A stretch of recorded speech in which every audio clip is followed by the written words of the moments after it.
Have you ever had a problem with earwax? Have you ever had an impaction where the ear feels full, you don't hear so well, or even you feel like there's water in your ear?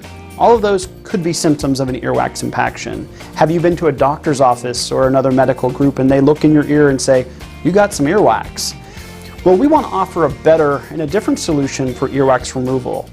I've had a lot of success in some technology that I invested in using the irrigator. And we're the first practice in Forsyth County to have the irrigator. With hundreds of satisfied patients, we're so excited to continue to use this service and offer to more people in the community that want to get their ears cleaned. From patients starting as young as 18 and up to their 90s, we've successfully cleaned ears for many, many months now using the irrigator.